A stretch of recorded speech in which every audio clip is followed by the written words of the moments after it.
In every generation, there is one person who addresses the heavy issues. Wait, hold on. Nobody said anything about heavy lifting. Someone who does the in-depth and investigative reporting that other journalists are afraid to touch. So am I gonna need gloves? Am I getting gloves? A show that will ask the hard questions. Referendums. Sounds like something I need a prescription for. This is not that show. The Not So Late Show with Glenn Sherman. New Zealand VAT experts suggest a low taxation rate but virtually no exemptions. Police report yet another murder. The Foreign Affairs Minister fires back at the F&M over a diplomatic note. Plus, Team Bahamas wins the men's 4x4 relay, but it's a baton exchange that has tongues wagging. We've got those stories and a whole lot more tonight. Good evening, everyone. I'm Bonnie Toot, and NB12 Weekend starts now.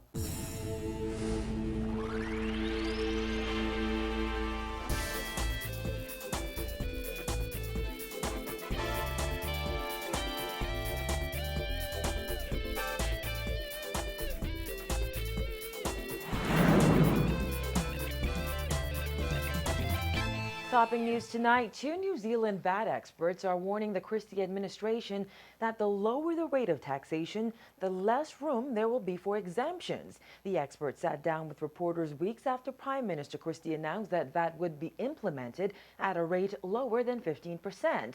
They're suggesting the Bahamas government introduce the tax at a low rate, but with virtually no exemptions, but admit this could hit low-income families.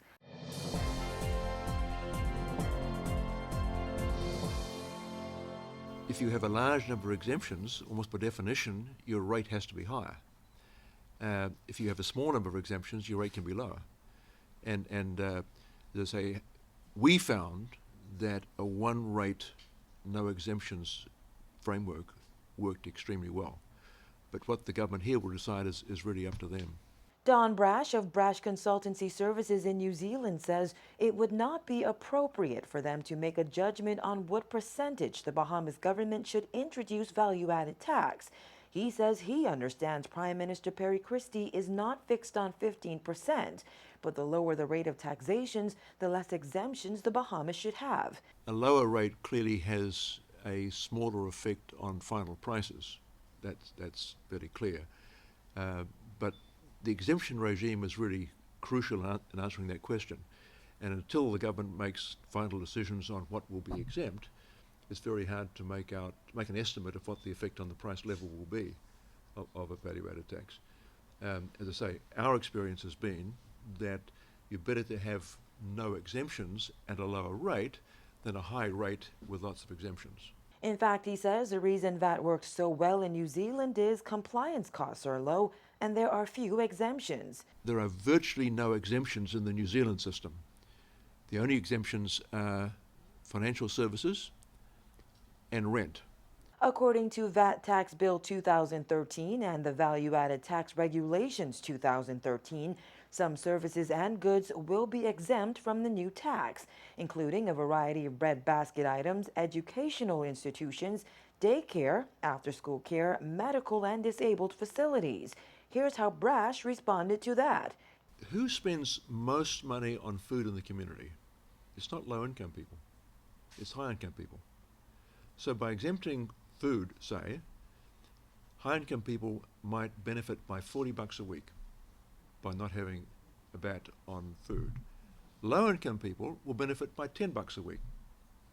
It seems odd. However, he admits the key problem with VAT and no exemptions is that it hits low-income families. New Zealand, we found, was providing financial support directly to low-income families rather than exempting the whole category of goods which some low-income people buy. I don't want that to be interpreted as, well, let's not care about people who suffer price increases and are unable to afford them. As Dr. Brash has indicated, we're very focused on equity and fairness, but a key message is in achieving that, exemptions is not the most effective way of doing so. Some members of the business community have pushed for payroll tax as an alternative to VAT. The Coalition for Responsible Taxation suggested that payroll tax would be an easily administered form of tax that could be implemented quickly, and added that it has been found to be the most efficient form of taxation in terms of compliance and collections. However, New Zealand VAT expert John Schumann says a study suggested that payroll tax is one of the most distortionary taxes. What's the worst kind of tax to have? What's the best kind of tax to have? In terms of impact on growth and employment. The most distortionary tax to have, in terms of what it does, is for growth, is a tax on company profits. That's considered to be the worst kind of tax. The next worst is payroll tax. The next worst is a VAT, and the next worst is a property tax. So put another way, probably the best overall tax is a property tax. VAT is next, and right down the bottom of the list are payroll tax and company taxes and taxes on individuals. He says payroll tax is becoming increasingly unpopular and can impact employment levels.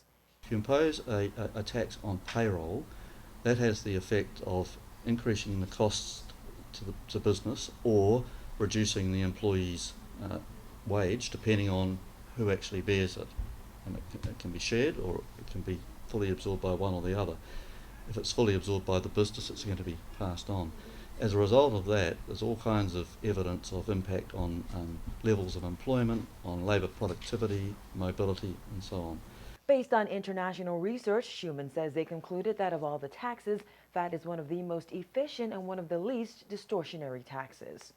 Foreign Affairs Minister Fred Mitchell has fired back at Free National Movement MP Hubert Chipman, who said last week it was both irresponsible and inappropriate for Mitchell to send a diplomatic note to the governments of Malaysia, China, and the United States over controversial comments made by FNM leader Dr. Hubert Minnis. Mitchell responded to Chipman this afternoon during a news conference. Jasmine Bonmi reports.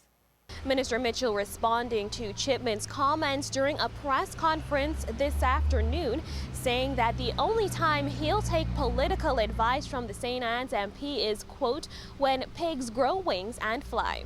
Chipman insisted last week that Mitchell elevated Minnis's unscripted remarks and made them the subject of a formal diplomatic correspondence that may seem frivolous.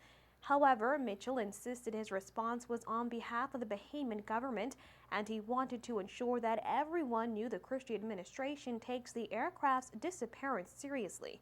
All it did was reassert the position of the country that it was a serious matter as far as we're concerned, and that we express our condolences, no more, no less. Nothing to do with our internal affairs, but given the background of the statement, just in case, out of an abundance of caution, the government's leader said this is of sufficient seriousness for us to make and restate the position, and we have done that. And now, of course, this, all this stuff about, it's just tiresome. They need to go find another issue, really, quite frankly. The local controversy surrounding the international aviation mystery was sparked earlier this month when Minnis linked the Christie administration to the missing Malaysian airplane. He criticized the government for yet another anticipated delay in the proposed constitutional referendum. Chipman said he thought Minnis's comments were taken out of context and called on Mitchell to release the diplomatic note to the public. Mitchell declined to give his personal opinion on the issue when pressed, saying he would only give the government's position. However, he did say the FNM's focus on the diplomatic note is just a distraction and should not be used for political fodder.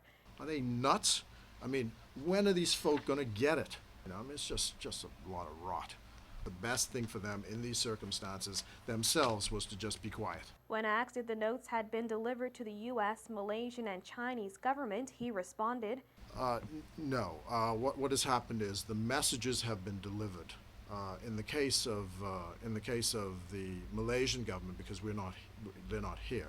You have representatives here in the Bahamas. So. He added that the FNM is lost in space when it comes to the matters of public policy.